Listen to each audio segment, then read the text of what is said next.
नमस्कार, स्वागत है आप सब लोगों का मेरे चैनल स्टार्टिंग फ्रॉम स्क्रैच पे। आशा करता हूँ आप सब लोग बहुत ही अच्छे होंगे। तो बिहार सचिवालय सहायक जिसका एग्ज़ाम अब काफ़ी नज़दीक है, तो ये उसका प्रैक्टिस सेट 4 है। इसके पहले भी मैंने प्रैक्टिस सेट 1, 2 और 3 लेकर आया था। तो आप लोग अगर उन वीडियोस को नहीं देखे हैं तो प्लीज़ चैनल पे जाइए और उन वीडियोस को देखिए। आप लोगों को बेहद पसंद आएगा वो सब वीडियो, बहुत लोगों ने देखा है उन वीडियोस को। उसके अलावा मैंने एक प्रीवियस ईयर पेपर भी लिया है, वो भी आप लोग ज़रूर देखें। 11,000 12,000 लोग उन वीडियोस को देखे हैं। तो प्लीज़ आप लोग चैनल पे जाइए और वो सारे वीडियोस देखिए और फिर ये प्रैक्टिस सेट 4 देखिए। आप लोगों को काफ़ी हेल्प मिलेगा एग्ज़ाम में। आइए चलते हैं अपने पहले प्रश्न की ओर। भारत के नीति आयोग का अध्यक्ष कौन होते हैं? राष्ट्रपति, वित्त मंत्री, वित्त सचिव या प्रधानमंत्री? तो इसका जो करेक्ट ऑप्शन है वो है ऑप्शन डी, प्रधानमंत्री होते हैं नीति आयोग के अध्यक्ष। और ये होते हैं एक्स ऑफिसियो अध्यक्ष होते हैं, अध्यक्ष या कह लीजिए चेयरमैन। तो ये एक्स ऑफिसियो चेयरमैन होते हैं। एक्स ऑफिसियो का मतलब होता है पदेन। पदेन का मतलब ये होता है कि इन्हें अपॉइंट करने की ज़रूरत नहीं पड़ती है, ये ऑटोमेटिकली ही नीति आयोग के अध्यक्ष हो जाते हैं।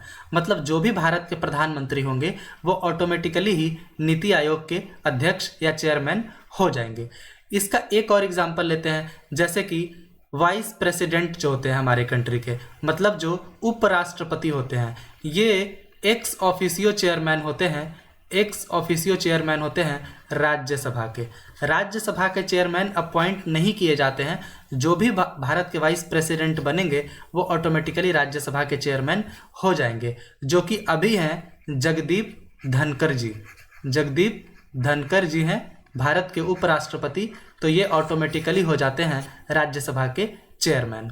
अब देखते हैं नीति आयोग। तो नीति का जो फुल फॉर्म होता है NITI, नीति का जो फुल फॉर्म होता है वो होता है national institution for transforming India, मतलब कि राष्ट्रीय भारत परिवर्तन संस्था। ये क्या करती है? ये केंद्र सरकार के नीति निर्माण में बहुत ही अहम भूमिका निभाती है। तो पहले थी प्लानिंग कमीशन, ये स्क्रैच कर दी गई जब से मोदी जी की सरकार आई 2014 में।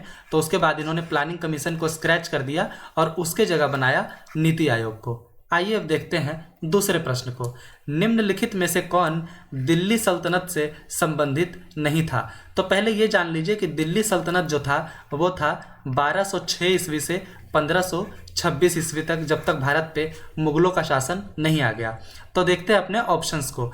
मोहम्मद गौरी, अलाउद्दीन खिलजी, गयासुद्दीन बलबन या मोहम्मद बिन तुगलक? तो इसका जो करेक्ट ऑप्शन है वो है ऑप्शन ए, मोहम्मद गौरी। ये दिल्ली सल्तनत से संबंधित नहीं था। इसके अलावा जो थे ये तीनों ही दिल्ली सल्तनत से संबंधित थे। दिल्ली सल्तनत में टोटल 5 वंश आए। जो पहला था वो था स्लेव डायनेस्टी, मतलब गुलाम वंश, स्लेव डायनेस्टी, गुलाम वंश। दूसरा जो था वो था खिलजी डायनेस्टी, मतलब खिलजी वंश। तीसरा जो था वो था तुगलक डायनेस्टी, मतलब तुगलक वंश। चौथा जो था वो था सैयद डायनेस्टी, मतलब सैयद वंश। और लास्ट और पांचवा जो था वो था लोदी डायनेस्टी, मतलब लोदी वंश। तो यही 5 जो मतलब वंश थे वो दिल्ली सल्तनत पे थे, और ये थे 1206 ईस्वी से लेकर 1526 ईस्वी तक। तो ये जो था अलाउद्दीन खिलजी, आप नाम से भी समझ रहे होंगे, ये खिलजी वंश से था। गयासुद्दीन बलबन ये गुलाम वंश से था। मोहम्मद बिन तुगलक ये तुगलक वंश से था। लेकिन मोहम्मद गौरी जो था ये टर्किश था, और ये भारत पे आक्रमण किया था 1175 ईस्वी से लेके 1206 ईस्वी तक। तीसरा प्रश्न देखते हैं। निम्नलिखित में से कौन भारत के पूर्व प्रधानमंत्री हैं जो लोकसभा के सदस्य नहीं थे? चंद्रशेखर, विश्वनाथ प्रताप सिंह, मनमोहन सिंह या PV नरसिम्हा राव?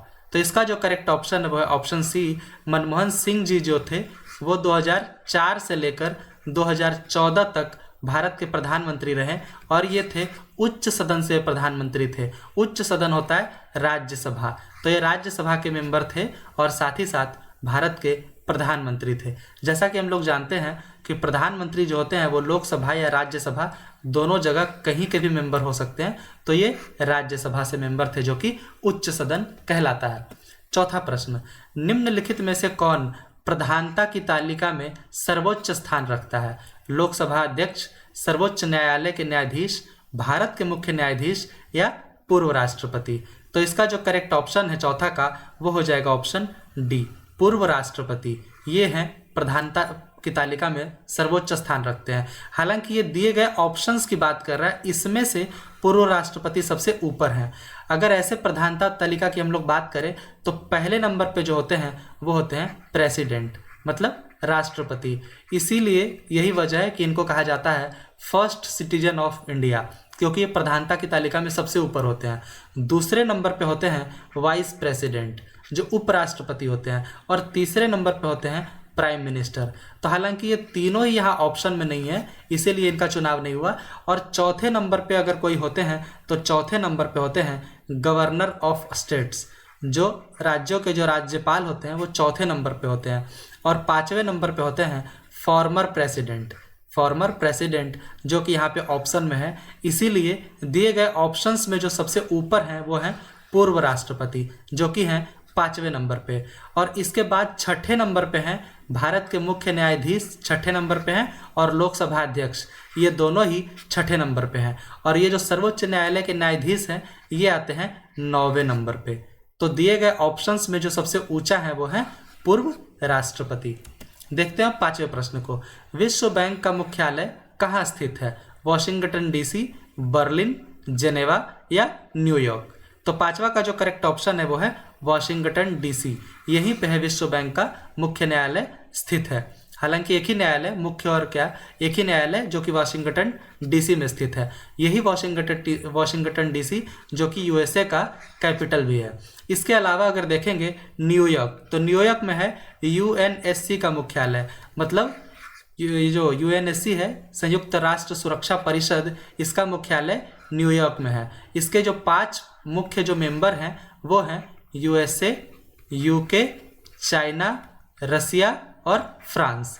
इसके 5 परमानेंट सदस्य जो होते हैं यूनाइटेड नेशन सिक्योरिटी काउंसिल के, मतलब संयुक्त राष्ट्र सुरक्षा परिषद के, वो यही 5 हैं। तो यूएनएससी का जो हेडक्वार्टर है वो है न्यूयॉर्क में। इसके अलावा अगर देखिए जेनेवा में, तो जेनेवा में है डब्ल्यूएचओ का है। डब्ल्यूएचओ के अलावा जो है वो है डब्ल्यूटीओ, मतलब वर्ल्ड ट्रेड ऑर्गेनाइजेशन। इसके अलावा है आईएलओ, इंटरनेशनल लेबर ऑर्गेनाइजेशन। ये तीनों का है जेनेवा में मुख्यालय। तो पांचवा का छठा प्रश्न, राज्य पुनर्गठन अधिनियम ये कब पारित किया गया था? अक्टूबर 1956, अगस्त 1956, नवंबर 1956 या सितंबर 1956? तो इसका करेक्ट ऑप्शन हो जाएगा ऑप्शन बी, अगस्त 1956 में राज्य पुनर्गठन अधिनियम पारित हो गया था। तो सबसे पहले ये जान लीजिए कि स्टेट रीऑर्गेनाइजेशन कमीशन, मतलब राज्य पुनर्गठन आयोग, ये बना था 1953 ईस्वी में। और इसमें 3 मेंबर्स थे। 3 मेंबर्स में जो हेड थे इस मतलब आयोग के, वो थे फजल अली, इस आयोग के हेड थे। इसके अलावा जो 2 और मेंबर थे, एक थे के.एम. पनिक्कर जी, और एक और थे, वो थे एच.एन. कुंजरू जी। तो यही 3 मेंबर थे स्टेट रीऑर्गेनाइजेशन कमीशन के, राज्य पुनर्गठन आयोग के। और इन्होंने रिकमेंड किया था कि हाँ, भाषा के आधार पे स्टेट बनना चाहिए। तब भाषा के आधार पे जो पहला स्टेट बना था वो था आंध्र प्रदेश। तो ये याद रखिएगा, ये पूछा जाता है कि भाषा के आधार पर बनने वाला पहला राज्य कौन सा था, तो वो था आंध्र प्रदेश। 7वां प्रश्न देखते हैं। भारतीय संविधान के अनुसार निम्न में से किसे स्वतंत्रता के अधिकार में शामिल नहीं किया गया है? देश के किसी भी हिस्से में निवास करने की स्वतंत्रता, ये बिल्कुल स्वतंत्रता है हमारे पास। तो हमारे पास पूछा जा रहा है कि कौन नहीं किया गया है। दूसरा देखते हैं, गुलाम रखने की स्वतंत्रता, तो ये स्वतंत्रता हमारे पास नहीं है। तो यही हो जाएगा करेक्ट ऑप्शन हो जाएगा बी। तीसरा भी देख लेते हैं, वाक्य एवं अभिव्यक्ति की स्वतंत्रता, ये बिल्कुल हमारे पास स्वतंत्रता है। चौथा, शांतिपूर्ण सम्मेलन एवं संघ बनाने की स्वतंत्रता, तो ये भी है। तो देखा जाए तो ऑप्शन ए और सी और डी, ये सभी आर्टिकल 19 में ये सब फ्रीडम हमें मिला हुआ है। बाकी जो गुलाम रखने की स्वतंत्रता है ये बिल्कुल भी नहीं है। 8वां प्रश्न देखते हैं, कौन सा मसाला भारत में काला सोना के रूप में जाना जाता है? काली मिर्च, इलायची, लौंग या केसर? तो ये है काली मिर्च, जिसको इंग्लिश में ब्लैक पेपर भी कहते हैं। यही जाना जाता है भारत में काला सोना के रूप में।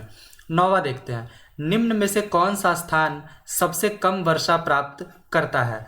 बीकानेर, जैसलमेर, जोधपुर या लेह? तो इसमें जो करेक्ट ऑप्शन है वो है ऑप्शन डी। लेह जो है वो भारत में सबसे कम वर्षा प्राप्त करता है। इसके बाद अगर कोई है दूसरे नंबर पे तो वो है बीकानेर, और तीसरे नंबर पे है जैसलमेर। 10वां प्रश्न, भारत में 2 सर्वाधिक नगरीकृत राज्य कौन से हैं?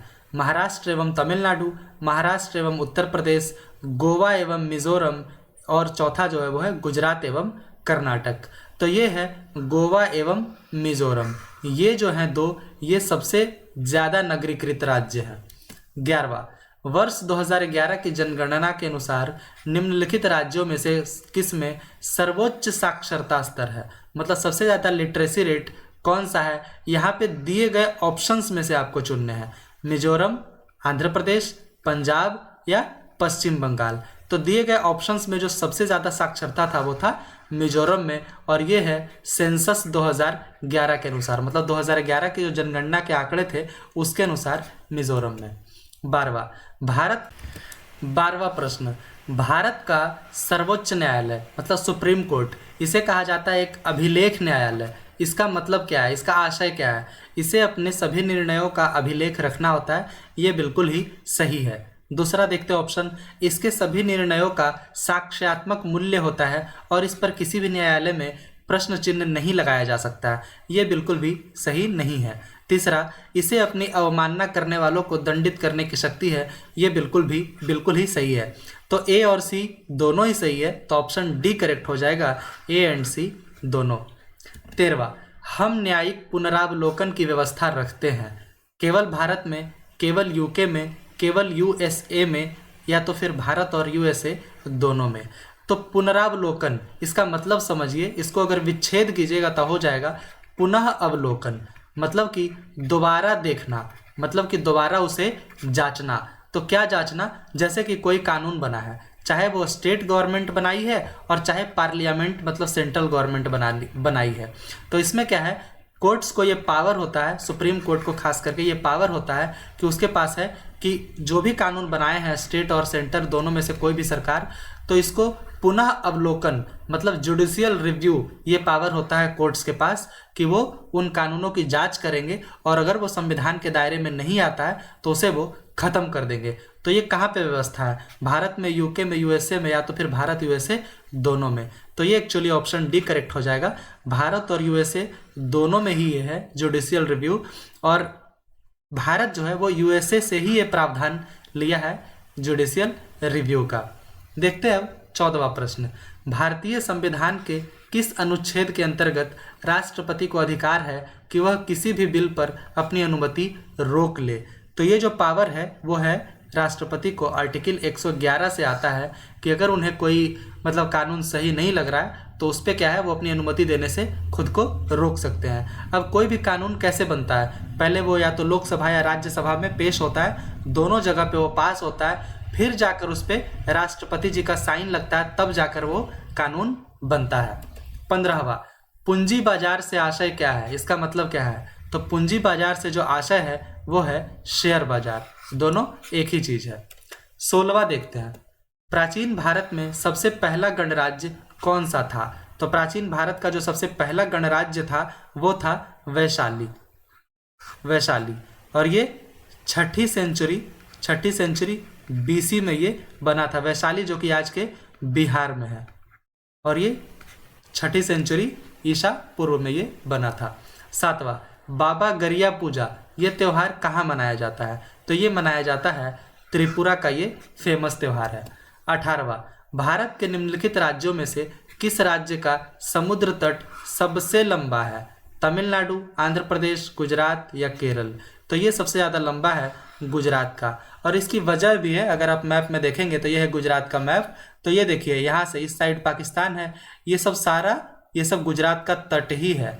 ये देखिए यहाँ पे टोटल अंदर हो गया, तो ये सब सारा जो है ये गुजरात का तट है। यहाँ पे है आपका गल्फ ऑफ कच्छ की खाड़ी, और यहाँ पे है गल्फ ऑफ खंबत मतलब खंबत की खाड़ी, तो इसीलिए गुजरात का तट सबसे लंबा है। 19वां देखते हैं, द हिमालयन माउंटेनियरिंग इंस्टीट्यूट, ये निम्न स्थानों में कहाँ स्थित है? उत्तरकाशी, देहरादून, दार्जिलिंग या शिलोंग? तो ये स्थित है दार्जिलिंग, जो कि आता है वेस्ट बंगाल में। पश्चिम बंगाल में है, यहीं पे है स्थित ये द हिमालयन माउंटेनियरिंग इंस्टीट्यूट। 20वां प्रश्न, रिजर्व बैंक के गवर्नर का नाम बताइए जो वित्त मंत्री भी हुए। मतलब ऐसे आरबीआई के गवर्नर जो कि वित्त मंत्री भी हुए। एच.एम. पटेल, सी.डी. देशमुख, सी. सुब्रमण्यम या सचिन चौधरी। तो दिए गए ऑप्शंस में ऑप्शन बी करेक्ट हो जाएगा, सी.डी. देशमुख। ये एक टाइम पे आरबीआई के गवर्नर भी थे और बाद में फिर ये वित्त मंत्री भी हुए। इनके अलावा मनमोहन सिंह जी भी जो थे वो भी वित्त मंत्री भी रहे थे एक टाइम पे, और एक टाइम पे आरबीआई के गवर्नर भी रहे थे। हालांकि बाद में ये प्रधानमंत्री भी रहे 2004 से लेकर 2014 तक। आइए देखते हैं किसी प्रश्न को। हरित क्रांति से ग्रीन रेवोल्यूशन, इससे भारत के कौन से राज्य सर्वाधिक लाभान्वित हुए थे। तो इससे जो सर्वाधिक लाभान्वित होने वाले राज्य थे वो थे पंजाब, हरियाणा और वेस्टर्न यूपी, मतलब पश्चिमी उत्तर प्रदेश। 22वां, इब्न बतूता, ये जो था ये भारत में किसके शासनकाल में आया था। तो ये आया था इब्न बतूता, ये मोहम्मद बिन तुगलक, जब दिल्ली सल्तनत का ये राजा था तुगलक वंश का, मोहम्मद बिन तुगलक, इसके शासनकाल में भारत आया था। और ये आया था 1333 ईस्वी में, और ये टोटल 14 सालों तक भारत में रहा था। 14 ईयर्स, 14 सालों तक ये भारत में रहा था। 23वां, बैंक दर से अभिप्राय उस ब्याज दर से है जो, मतलब कौन से ब्याज दर को कहा जाता है बैंक दर। तो ये कहा जाता है ऑप्शन डी, भारतीय रिजर्व बैंकों द्वारा जो वाणिज्यिक बैंकों को दिया जाता है ऋण, उस पर जो लिया जाता है ब्याज, उसे ही कहा जाता है बैंक रेट या बैंक दर। 24वां, रामधारी सिंह दिनकर, ये कहाँ के निवासी थे। सिमरिया के, देवीपाटन के, कुशीनगर के या जगदीशपुर के। तो ये जो निवासी थे वो थे सिमरिया के। सिमरिया एक जगह है बिहार के बेगूसराय डिस्ट्रिक्ट में, बेगूसराय जिला में सिमरिया एक जगह है, वहीं के निवासी थे। तो ये जो थे एक बहुत ही महान लेखक थे, कवि थे, या तो निबंधकार भी कह सकते हैं। ये सभी थे रामधारी सिंह दिनकर जी, और ये खास करके वीर रस के कवि थे, वीर रस के कवि थे। 25वां, तंबाकू में निम्नलिखित में से क्या होता है। निकोटीन, हेरोइन, मैरिजुआना या कोकीन। तो तंबाकू में होता है निकोटीन। 26वां, लौह की कमी से कौन सा रोग होता है। तो लौह की कमी से होता है गोइटर। हालांकि जो गोइटर जो मेन होता है वो आयोडीन की कमी से होता है, ये रोग आयोडीन की कमी से होता है गोइटर रोग, और ये लौह की कमी से भी होता है। 27वां देखते हैं, मानव शरीर में संक्रमण को रोकने में मदद करने वाला विटामिन कौन सा है। तो ये है विटामिन ए। विटामिन ए का जो रासायनिक नाम होता है वो होता है रेटिनॉल, रेटिनॉल। और विटामिन ए की कमी से कौन सा रोग होता है। तो ये होता है मतलब लॉस ऑफ विजन, मतलब रतौंधी, मतलब देखने की क्षमता चली जाती है। विटामिन बी की कमी से जो रोग होता है उसको कहते हैं बेरीबेरी, बेरीबेरी। विटामिन सी की कमी से होता है स्कर्वी, स्कर्वी। और विटामिन डी की कमी से होता है रिकेट्स, या इसको सूखा रोग भी कहते हैं। और आयरन की कमी से अगर पूछा जाए तो आयरन की कमी से होता है एनीमिया, एनीमिया आयरन की कमी से ये होता है। अब आगे देखते हैं 28वें प्रश्न को। 28वां प्रश्न, मदर टेरेसा को किस वर्ष भारत रत्न पुरस्कार से सम्मानित किया गया। तो इनको मिला था भारत रत्न का पुरस्कार 1980 में। तो टोटल एक साल में मैक्सिमम 3 लोगों को ही भारत रत्न का पुरस्कार मिल सकता है। सबसे लेटेस्ट जो था 2019 में मिला था, और ये 3 लोगों को ही मिला था। एक थे नानाजी देशमुख, और एक थे भूपेन हजारिका जी, और तीसरे थे प्रणब मुखर्जी। तो ये सबसे लेटेस्ट भारत रत्न पाने वाले 3 लोग हैं। 29वां, निम्न में से कौन सा पंचायती राज का स्तर नहीं है। तो पंचायती राज का 3 स्तर होता है। पहला जो होता है वो होता है ग्राम स्तर। ग्राम स्तर पे जो होता है उसको बोलते हैं ग्राम पंचायत, पंचायत। ये होता है पहले स्तर पे। जो दूसरे स्तर पे होता है उसको बोलते हैं ब्लॉक स्तर पे, जिसको बोलते हैं पंचायत समिति, पंचायत समिति। ये होता है दूसरे लेवल पे। और जो तीसरे लेवल पे होता है वो होता है जिला स्तर पे, जिसको बोलते हैं जिला परिषद, जिला परिषद। ये होता है तीसरे नंबर पे। तो आपसे यहाँ पे पूछा जा रहा है कौन से पंचायती राज का स्तर नहीं है, तो ये हो जाएगा ऑप्शन सी, राष्ट्रीय स्तर पे कोई नहीं होता है। 30वां, निम्नलिखित में से कौन सा भारतीय निर्वाचन आयोग का अधिकार नहीं है। भारतीय निर्वाचन आयोग तो वो पहला देखते हैं, यह सीधे ग्राम सभा के चुनावों का आयोजन करता है। ये बिल्कुल गलत है, ये भारतीय निर्वाचन आयोग के अधिकार क्षेत्र में नहीं है, ये राज्य निर्वाचन आयोग करती है, राज्य निर्वाचन आयोग का ये काम है। बाकी जो है यह लोकसभा, राज्यसभा और राज्य के चुनावों का आयोजन करता है, ये बिल्कुल सही है। यह एक स्थायी संगठन है, बिल्कुल सही है। और ये संवैधानिक रूप से स्वतंत्र निकाय है, ये भी सही है। तो पहला जो है ये राज्य निर्वाचन आयोग करता है, भारतीय निर्वाचन आयोग नहीं करता है। ये 31वां खाली स्थान है, किसका मुख्यालय वियना ऑस्ट्रिया में स्थित है? तो 31वां का जो सही ऑप्शन है वो है ऑप्शन सी, पेट्रोलियम निर्यातक देशों का संगठन, organization of petroleum exporting countries.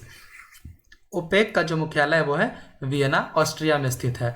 इसमें टोटल जो है वो 13 मेंबर्स हैं और इसका जो गठन है वो 1960 में हुआ था, बगदाद में हुआ था इसका गठन। इसके अलावा जो है ओपेक के अलावा अगर देखिएगा तो कुछ संगठन है जिसका जेनेवा में मुख्यालय है, जैसे कि WHO वर्ल्ड हेल्थ ऑर्गेनाइजेशन, फिर ILO इंटरनेशनल लेबर ऑर्गेनाइजेशन और फिर WTO वर्ल्ड ट्रेड ऑर्गेनाइजेशन, ये सब का मुख्यालय जेनेवा में स्थित है। 32वां देखते हैं, निम्नलिखित में से कौन दूसरी बार भारत के प्रधानमंत्री नहीं बने थे? IK गुजराल, इंदिरा गांधी, जवाहरलाल नेहरू और मनमोहन सिंह। तो सबसे पहले आप इसमें क्या कीजिए, छांट लीजिए जिसके बारे में पता है कि ये तो बिल्कुल गलत है। एलिमिनेशन मेथड बोलते हैं इसे, जैसे कि जवाहरलाल नेहरू जी, तो ये तो क्या है 1947 से लेकर 1964 तक ये भारत के प्रधानमंत्री थे, तो इसका मतलब एक से ज़्यादा बार थे, तो ये ऑप्शन तो गलत हो जाएगा।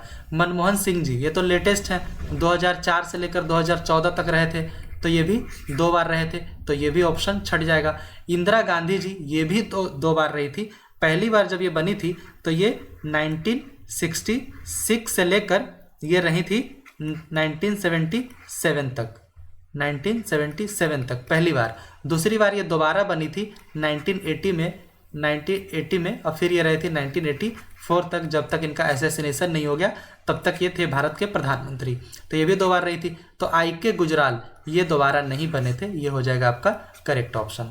33वां देखते हैं, सफ़ेद संगमरमर से बने विशाल मकबरे ताजमहल को किस वर्ष यूनेस्को के विश्व धरोहर स्थलों में शामिल किया गया था? तो यूनेस्को में इसको शामिल किया गया था 1983 में, और ये शाहजहां ने बनवाया था, और ये बनवाया था मुमताज महल जो उनकी बीवी थी उनकी याद में। 34वां, ग्राम पंचायत अधिनियम के अनुसार मुखिया को किस प्रकार पारित अविश्वास प्रस्ताव द्वारा अपने पद से हटाया जा सकता है? जी हाँ, मुखिया को भी उसके पद से हटाया जा सकता है। तो कैसा प्रस्ताव पास होगा, मतलब कितने बहुमत से? साधारण बहुमत से, विशेष बहुमत से, अल्पकालिक बहुमत से या दीर्घकालिक बहुमत से? तो ये जो है करेक्ट ऑप्शन वो है साधारण बहुमत से। साधारण बहुमत से एक प्रस्ताव पारित किया जाएगा। तो इसमें होता क्या है, जो ग्राम पंचायत के जो कुल मतदाता है उनकी संख्या का एक साधारण बहुमत अगर पास कर दिया जाएगा तो मुखिया को उसके पद से हटाया जा सकता है। 35वां, अर्थशास्त्र के संदर्भ में UNDP का अर्थ क्या है? तो इसका जो अर्थ है, मतलब इसका जो फुल फॉर्म है वो है यूनाइटेड नेशंस डेवलपमेंट प्रोग्राम। तो ये जो है यूनाइटेड नेशंस डेवलपमेंट प्रोग्राम, ये 22 नवंबर 1965 का इसका स्थापना हुआ था, और इसमें इसका जो मुख्यालय है वो है न्यूयॉर्क जो कि USA में है, वहाँ इसका मुख्यालय है। और सबसे खास बात यह है कि UNDP क्या करता है, एक बहुत ही फेमस रिपोर्ट जारी करता है जिसको बोलते हैं ह्यूमन डेवलपमेंट इंडेक्स ये जारी करता है, मतलब इसमें मानव विकास सूचकांक इसके बारे में रिपोर्ट जारी करता है, जिसमें नॉर्वे जो है वो टॉप पे है और इंडिया की रैंकिंग इसमें काफ़ी ख़राब है, मतलब 132 है आउट ऑफ 191, जो कि काफ़ी ख़राब है। 36वां, वित्तीय समावेश, इससे क्या आशय है, मतलब इसका मतलब क्या है? तो वित्तीय समावेश का जो मेन मतलब है वो है वित्तीय समायोजन सभी वर्गों के बीच में। तो इसमें क्या है कि वित्तीय आयोग के अंतर्गत क्या होता है, विकास का जो लाभ है ये समाज के सभी स्तर तक पहुंचाने पे इस पे जोर दिया जाता है। तो वित्तीय मतलब समावेश जो है इसको समावेशी वित्त पोषण भी कहते हैं, और इसका जो जिक्र हुआ था, अगर आपसे पूछा जाए कि किस फाइनेंशियल ईयर, क्योंकि पहले फाइनेंशियल ईयर बनता था, मतलब 5 ईयर प्लान्स बनता था, तो कौन से 5 ईयर प्लान में इसका जिक्र है, तो ये 11वां और 12वें 5 ईयर प्लान में इसका जिक्र है। मतलब मेन मकसद इसका यही है कि समाज के जो सबसे निम्न वर्ग हैं, मतलब सबसे जो गरीब तबके वहाँ तक विकास का लाभ पहुँचाना है, उसी को कहते हैं वित्तीय समावेश। सैंतीसवां देखते हैं।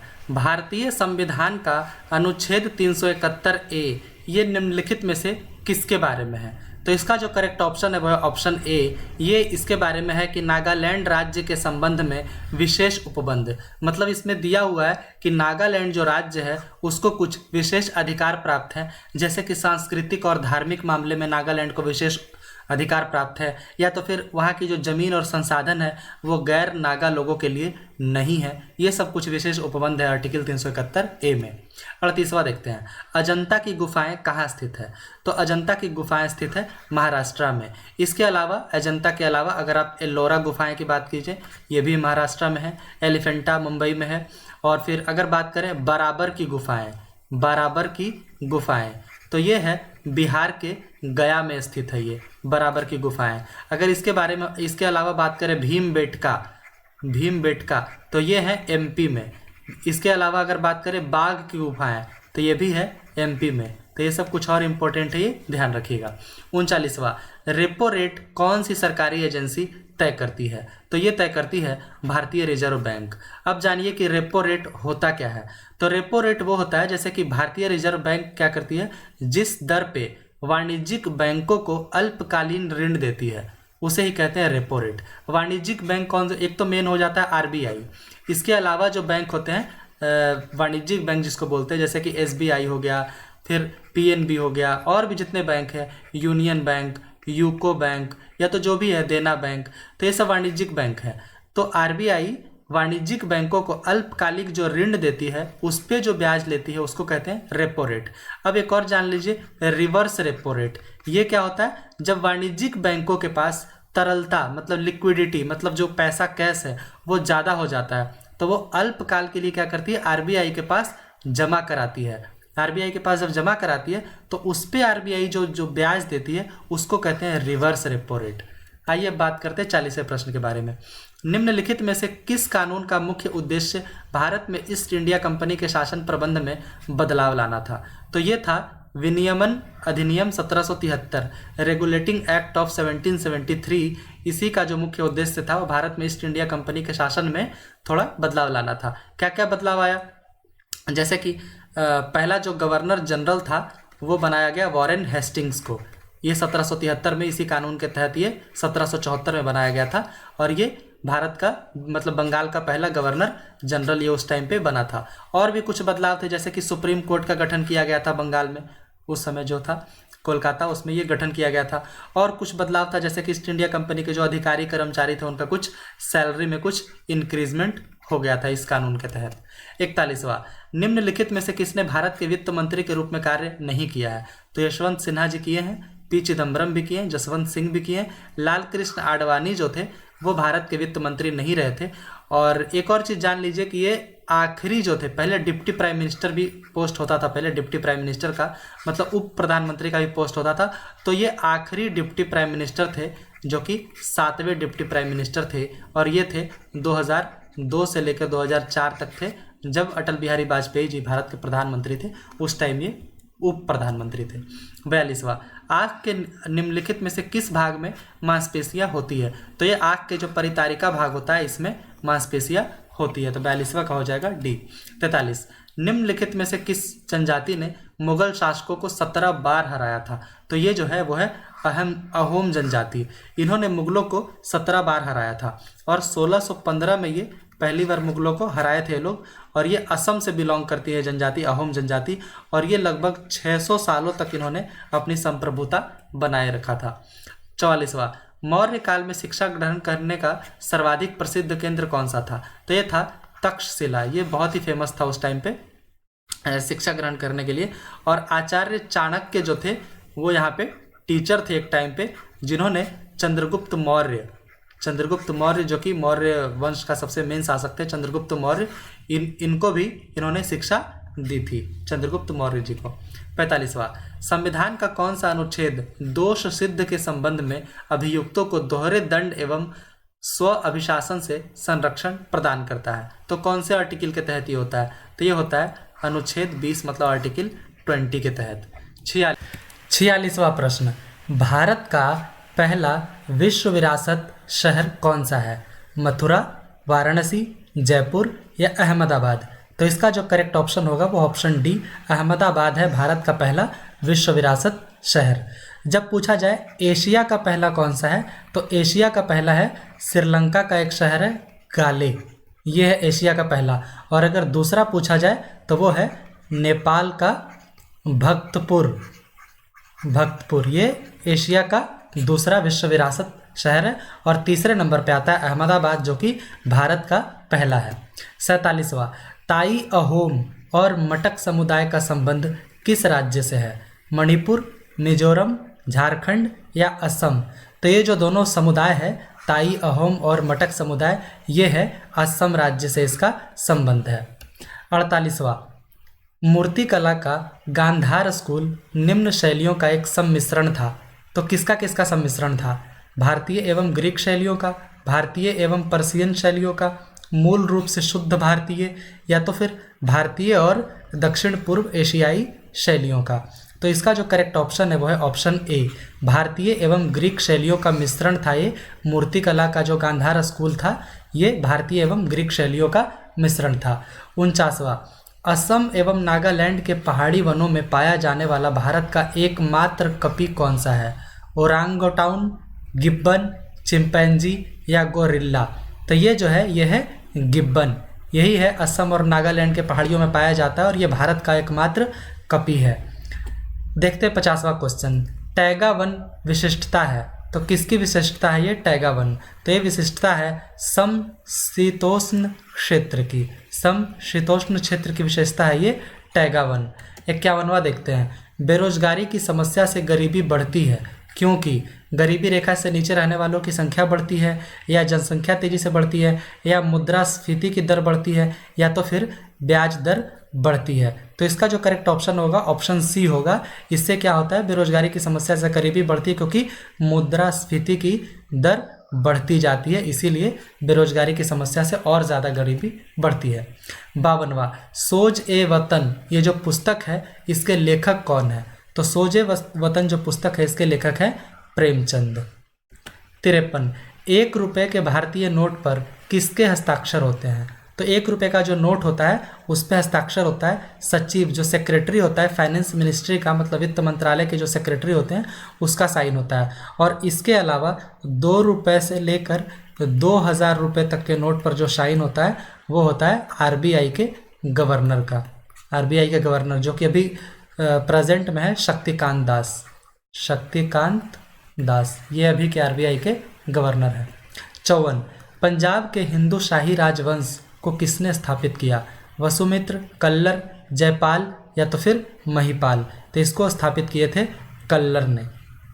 शाही वंश का ये अंतिम शासक जो थे वो थे लगतुर्मान, ये शाही वंश के अंतिम शासक थे। 55, वायुयान में मौजूद जो ब्लैक बॉक्स होता है इसका रंग क्या होता है? ऑरेंज, लाल, नीला या तो फिर काला? तो वायुयान में जो ब्लैक बॉक्स मौजूद होता है इसका कलर होता है नारंगी, मतलब ऑरेंज। 56वां देखते हैं, प्रकाश को सूर्य से पृथ्वी तक पहुंचने में कितना समय लगता है? 5.5 मिनट, 6.8 मिनट, 8.3 मिनट या 9.5 मिनट?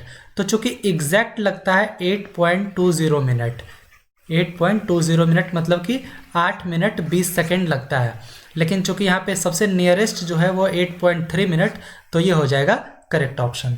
57 देखते हैं, उस प्रथम भारतीय कृत्रिम उपग्रह का नाम बताए जिसे 1975 में प्रक्षेपित किया गया था।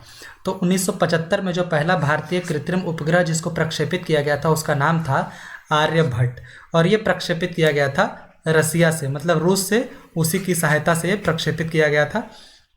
अगर एग्जैक्ट डेट पूछे तो यह है 19 अप्रैल 1975 को ये प्रक्षेपित किया गया था। 58, निम्न में से किसमें शीशे की मात्रा अधिक पाई जाती है? कोयला, खाना पकाने की गैस, उच्च ऑक्टेन वाला ईंधन या निम्न ऑक्टेन वाला ईंधन? तो इसका जो करेक्ट ऑप्शन है वो ऑप्शन सी, उच्च ऑक्टेन वाला जो ईंधन होता है इसमें शीशे की मात्रा अधिक पाई जाती है। 59, भारत में गन्ने का सर्वाधिक उत्पादन कहाँ होता है? मध्य प्रदेश, तमिलनाडु, उत्तर प्रदेश या गोवा?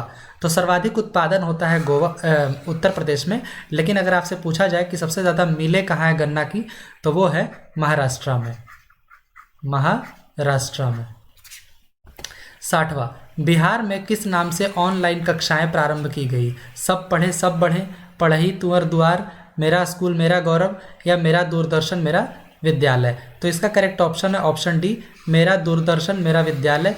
इस नाम से ऑनलाइन कक्षाएं प्रारंभ की गई थी कोरोना के टाइम पे, और ये जो कक्षाएं थी ये मई 2021 से आरंभ होकर ये चली थी आगे तक, जब तक कोरोना का लॉकडाउन ख़त्म नहीं हो गया।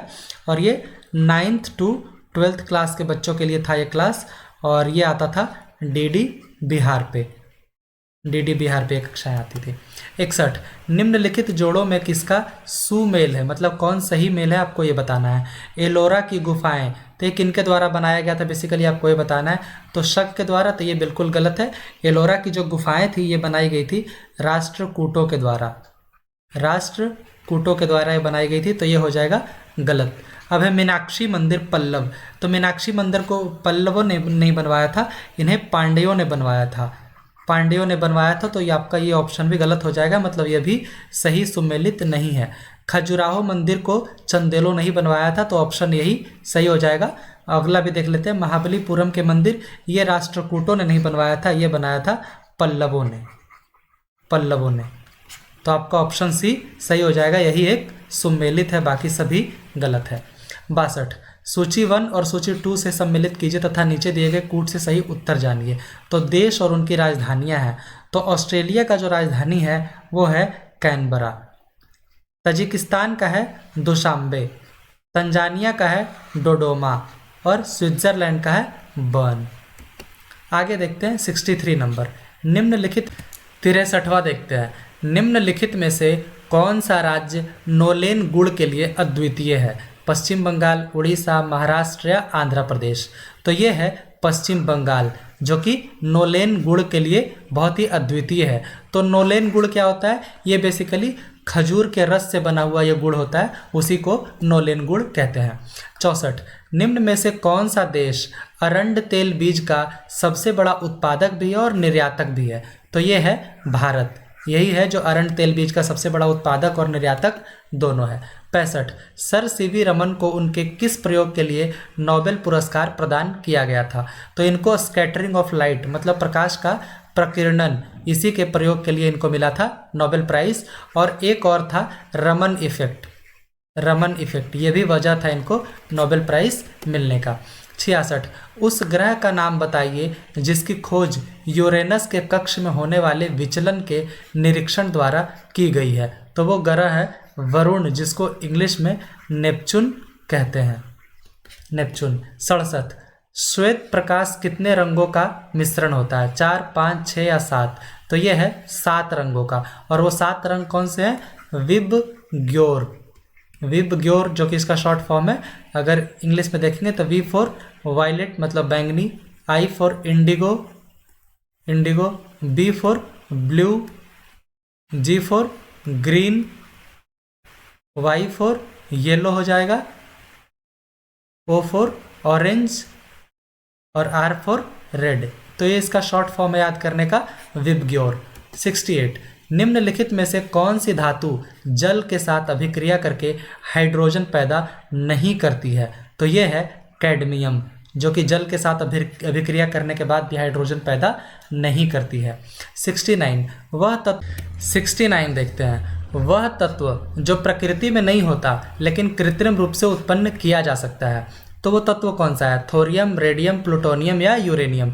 तो वो तत्व है रेडियम, जिसे पहली बार मैरी क्यूरी और पियरे क्यूरी ने मिलकर उत्पन्न किया था इस तत्व को, और ये तत्व है रेडियम। 70, कौन सा एलिमेंट धात्विक और अधात्विक दोनों रूप में रासायनिक व्यवहार करता है? तो वो एलिमेंट है बोरॉन, जो कि पीरियोडिक टेबल में है 13वें नंबर पे, 13th। पीरियोडिक टेबल मतलब आवर्त सारणी। 71, नए परमाणु संयंत्र का निर्माण सलाह योग्य नहीं है, क्यों? तो ये इसलिए नहीं है क्योंकि परमाणु संयंत्र से निकलने वाले परमाणु कचरे का सुरक्षित निष्पादन लगभग असंभव है, इसीलिए नए परमाणु संयंत्र का निर्माण सलाह योग्य नहीं होता है। 72 देखते हैं। दिए गए विकल्पों में से आपको लुप्त संख्या चुनना है। तो यहाँ पे कुछ इस तरीके से है कि 23 इंटू 6 कर दीजिएगा तो आ जाएगा 132। यहाँ पे 12 मल्टीप्लाइड बाई 7 कर दीजिएगा तो आ जाएगा 84। तो यहाँ पे अगर हम लोग 9 से मल्टीप्लाई करेंगे तो आ जाएगा 117। तो ऑप्शन ए इसका करेक्ट हो जाएगा। अब आइए 73 देखते हैं। प्रश्नवाचक चिन्ह के स्थान पर कौन सी संख्या आएगी। तो यहाँ पे कुछ इस तरीके से है कि 9 प्लस 3 कर दीजिए तो आ जाएगा 12। और यहाँ पे क्या करना, इस 3 को मल्टीप्लाइड बाई 2 कर देना, मतलब दुगना कर देना तो 6 हो जाएगा। यहाँ पे 6 को दुगना करेंगे तो 12 हो जाएगा, और 12 को दुगना करेंगे तो यहाँ पे 24 आ जाएगा। तो यहाँ पे 30 और 24 को अगर जोड़ देंगे तो जो संख्या आएगा वो आ जाएगा 54, मतलब कि ऑप्शन डी हो जाएगा। 74 देखते हैं। 3% 2 is equal to 50, 2% 4 is equal to 60, तो 5% 4 का क्या होगा। तो यहाँ पे कुछ इस तरीके से किया गया है कि 3 प्लस 2 मल्टीप्लाइड बाई 10 तो आ जाता है इज इक्वल टू 50। और यहाँ पे भी वही किया गया, 2 प्लस 4 और फिर गुना कर दिया गया फिर यहाँ 10 से, तो आ जाता है यहाँ पे 6 इंटू 10 60। तो इसमें क्या होगा, 5 प्लस 4 इंटू 10, तो 9 इंटू 10 आ जाएगा 90। तो 90 इसमें करेक्ट ऑप्शन हो जाएगा, ऑप्शन सी। आइए अब 75 देखते हैं। निम्नलिखित में से उसे चुनिए जो अन्य 3 विकल्पों से भिन्न है। M K G A, तो M K G और A, तो M के बाद K है, मतलब बीच में L को छोड़ा गया है। फिर उसके बाद अगर देखते हैं K के बाद G है, तो बीच में 3 को छोड़ा गया है, J I और H। फिर G के बाद A देखते हैं तो बीच में 5 को छोड़ा गया है, मतलब कौन कौन, F हो गया, E हो गया, D हो गया, C हो गया और B हो गया। मतलब जो क्रम है -1 -3 -5 ये क्रम चल रहा है ना। तो लेकिन अगर आप सारा देखिएगा तो इसमें से आप PNID को देखिएगा तो इसमें एक क्रम चेंज हो गया है, तो इसीलिए ऑप्शन हो जाएगा डी। 76 देखते हैं। यदि प्लस का अर्थ है डिवाइड, डिवाइड का अर्थ है मल्टीप्लिकेशन, और मल्टीप्लिकेशन का अर्थ है फिर माइनस का अर्थ है प्लस, तो फिर आपको बताना है कि कौन सा समीकरण इसमें से सही है।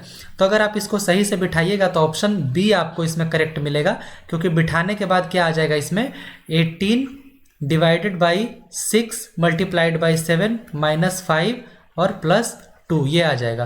तो इसको अगर आप कीजिएगा तो 3 इंटू 7 -5 प्लस 2, तो यहाँ पे आ जाएगा 21 -5 प्लस 2, तो यहाँ पे आ जाएगा 23 -5 इज इक्वल टू 18। तो LHS बराबर RHS आ जाएगा, मतलब ऑप्शन बी इसमें करेक्ट हो जाएगा। 77 देखते हैं। संदीप का एक भाई है जिसका नाम अंकुर है, मतलब कि संदीप और अंकुर ये दोनों हो गए भाई।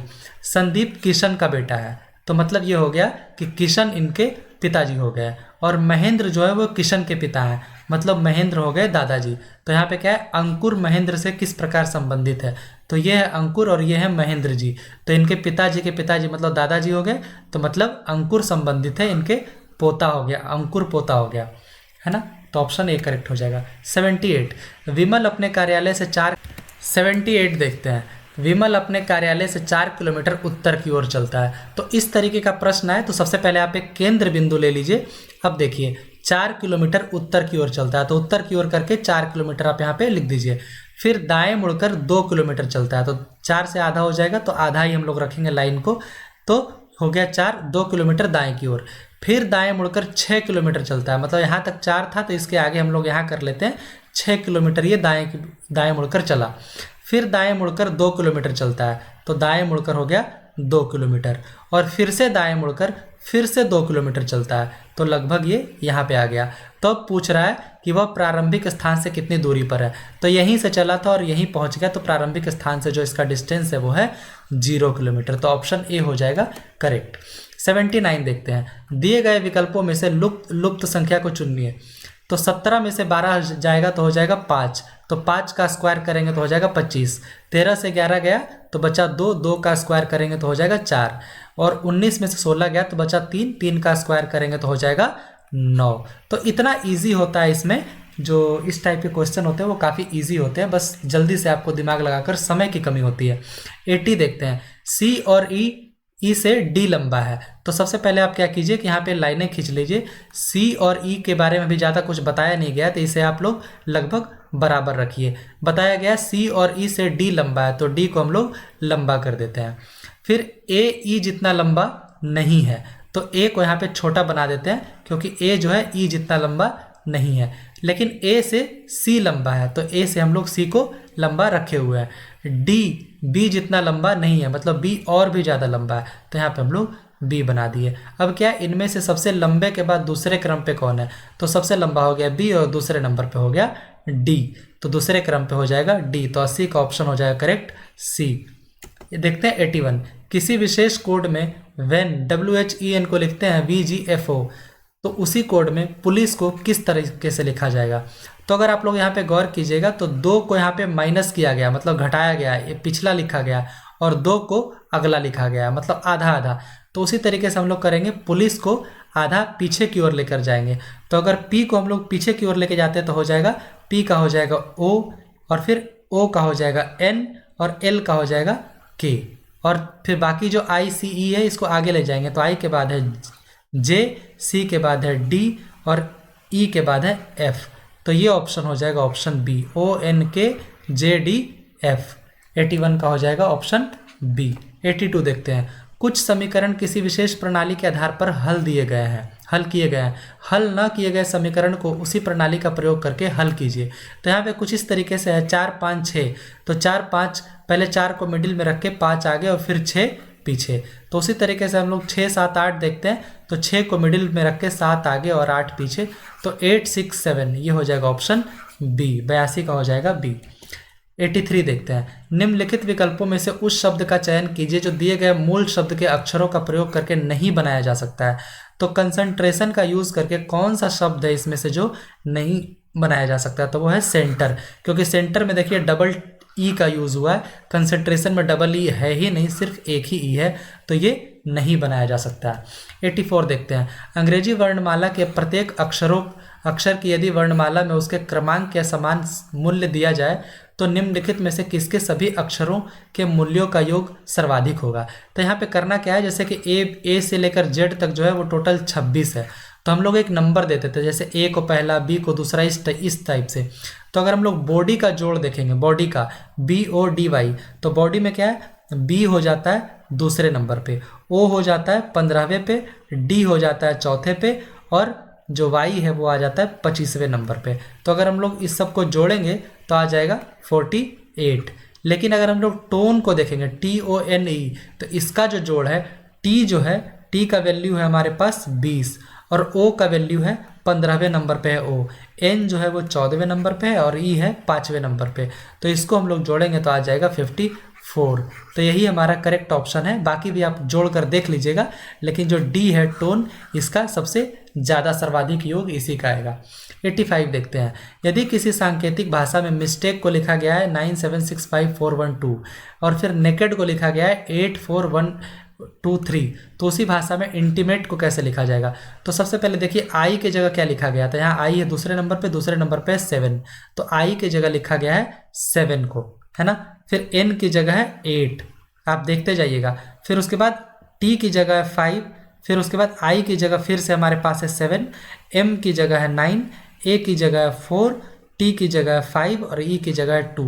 तो ये मिला लीजिए 7 8 5 7 सिर्फ एक ही में है, बी में, तो 85 का हो जाएगा बी। 86 देखते हैं, निम्नलिखित प्रश्न में एक शब्द तथा उनके बाद 4 विकल्प दिए गए हैं। 4 विकल्पों में से केवल एक ही विकल्प ऐसा है जो दिए गए मूल शब्द के अक्षरों से नहीं बनाया जा सकता है। तो मतलब कमेंटेटर से कौन सा नहीं बनाया जा सकता है, तो वो है कॉस्मोस, क्योंकि कॉस्मोस में देखिए डबल एस यूज हुआ है और यहाँ तो एक भी एस नहीं है, मतलब कॉस्मोस नहीं बनेगा कमेंटेटर से। आगे देखते हैं, निम्न श्रेणी में लुप्त संख्या को ज्ञात कीजिए, 7 12 22 42 82। तो यहाँ पे कुछ इस तरीके से कि 7 + 5 12, फिर +5 यहाँ दुगना हो जाएगा तो 10 हो जाएगा, 10 से हो जाएगा यहाँ 20, 20 से यहाँ है 40, तो 40 से यहाँ हो जाएगा 80, तो 82 + 80 हो जाएगा 162, तो ऑप्शन करेक्ट हो जाएगा सी। अब देखते हैं 88, रोरिम को लिखा गया मिरर, तो इसको क्या लिखा जाएगा, तो बेसिकली उल्टा कर दिया गया, MIRRROR मिरर, तो यहाँ पे उल्टा करेंगे तो PRESENT मतलब प्रेजेंट, तो प्रेजेंट है 88 का बी, ये हो जाएगा करेक्ट। 89 देखते हैं, गणित को लिखा गया तर्क, तो विज्ञान को क्या लिखा जाएगा, तो जिस तरीके से क्या है ना, गणित होता है तर्क पर आधारित होता है, इसीलिए यहाँ पे तर्क लिखा गया है। तो उसी तरीके से विज्ञान के अंतर्गत क्या होता है कि परीक्षण द्वारा सिद्धांतों को प्रमाणित किया जाता है, तो इसमें हो जाएगा परीक्षण, ऑप्शन ए सही हो जाएगा। 90 देखते हैं, खिड़की को फलक, तो उसी प्रकार से किताब को क्या लिखेंगे, तो खिड़की जिस तरीके से फलकों से बनता है उसी प्रकार किताब में अनेक पृष्ठ होते हैं, मतलब अनेक पन्ने होते हैं, तो ऑप्शन इसका हो जाएगा सी। फिर आगे 91, निर्देश दिया गया है, निम्नलिखित प्रत्येक प्रश्न में एक अनुक्रम दिया है जिसमें एक पद लुप्त है, तो आपको लुप्त पद बताना है। तो यहाँ पे TRPN है, तो इसमें जो क्रम है वो है -2, मतलब 2 पीछे जा रहा है। फिर R से P में भी -2 है, यहाँ भी -2 पीछे जाएंगे, तो N के बाद 2 पीछे जाएंगे तो आ जाएगा L, तो L हो जाएगा इसका करेक्ट ऑप्शन। 92 देखते हैं, तो यहाँ पे है 148, 4, 24, 7, फिर यहाँ पे है लुप्त पद, फिर 10 है, फिर 2 है, तो यहाँ पे 2 सीरीज चल रहा है, एक तो है 1, 4, 7 और 10, तो यहाँ पे 2 बीच में गैप है, मतलब 2 और 3 गैप है, और यहाँ पे 5 और 6 गैप है, यहाँ पे 8 और 9 गैप है। लेकिन दूसरा जो सीरीज चल रहा है वो है 48, 24, फिर यहाँ पे गैप है और फिर 2 है, तो यहाँ पे क्या है, यहाँ अगर 4 से करेंगे तो 2 × 4 यहाँ पे 8, तो 8 आ जाएगा ये लुप्त पद, फिर 8 × यहाँ पे 3 हो जाएगा, तो हो जाएगा 24, और यहाँ पे फिर 2 हो जाएगा तो हो जाएगा, तो मतलब 4 से मल्टीप्लाई, फिर 3 से, फिर 2 से, इस तरीके से है, तो यहाँ पे 8 इसका करेक्ट ऑप्शन हो जाएगा। 93 देखते हैं, 4 है, फिर यहाँ पे लुप्त पद है 19, 39, 79 और 159, तो यहाँ पे कुछ इस तरीके से है कि 4 × 2 + 1, तो आ जाएगा कितना, आ जाएगा 9 आ जाएगा, तो यहाँ पे 9 यहाँ पे मिसिंग पद है, तो 93 का हो जाएगा डी। अगर दूसरा देखेंगे तो यहाँ पे अगर 9 आ जाएगा तो 9 × 2 + 1 आ जाएगा 19, उसी तरीके से यहाँ 19 है तो 19 × 2 + 1 तो आ जाएगा 39, तो इसी तरीके से ये सीरीज चल रहा है। 94 देखते हैं, किसी भाषा में प्रेयर को लिखा जाता है MOXVVO, तो फिर उसके बाद क्या है, सैल्यूट को उसी भाषा में कैसे लिखा जाएगा, तो यहाँ पे बेसिकली सबको -3 ले गया, मतलब 3 पीछे लेकर गए हैं, -3 -3 तो अगर सैल्यूट को हम लोग पीछे लेकर जाएंगे तो आ जाएगा PXIR, फिर Q और फिर B, तो यहाँ पे किस में है, ये है ऑप्शन ए में है, PXIRQB, ऑप्शन ए हो जाएगा इसका करेक्ट। 95 देखते हैं, निम्नलिखित प्रत्येक प्रश्न में दिए गए विकल्पों में से विषम शब्द, अक्षर या संख्या को चुनिए, तो यहाँ पे विषम बस यही है कि ये सब सम संख्या है, लास्ट में 0 सब सम संख्या है, लेकिन 3915 ये एक विषम संख्या है, तो यही इसका करेक्ट हो जाएगा। निम्नलिखित प्रत्येक प्रश्न में दिए गए विकल्पों में से विषम शब्द, अक्षर या संख्या सेम है, तो इसमें क्या है, गुजरात, महाराष्ट्र, कर्नाटक ये तीनों राज्य हैं, है तो अरुणाचल प्रदेश भी, लेकिन ये है नॉर्थ ईस्ट में है, तो यही इसका विषम हो जाएगा, मतलब उत्तर पूर्वी राज्य है ये। 97 में क्या है, इसमें भी विषम शब्द, अक्षर या संख्या को चुनना है, तो 65, 126, 28 या 215, तो इसमें इस तरीके से है कि 4 का क्यूब + 1, 3 का क्यूब + 1 और एक और है वो है 5 का क्यूब + 1, तो ये है, लेकिन 215 जो है ये 6 का क्यूब -1 है, तो यही विषम हो जाएगा 215, मतलब ऑप्शन डी। 98 देखते हैं, निम्नलिखित प्रत्येक प्रश्न में दिए गए विकल्पों में से इसमें भी वही है, विषम शब्द, अक्षर या संख्या को चुनना है, तो इसमें क्या है, अगर हम लोग देखेंगे C, G, F और J, अगर पहला लेते हैं तो इसमें एक सीरीज चल रहा है, वो ये है कि इसमें +4 मतलब 4 आगे जाना है, फिर बीच में क्या है -1 एक पीछे आ जाना और फिर +4, इसी सीरीज को फॉलो किया गया है।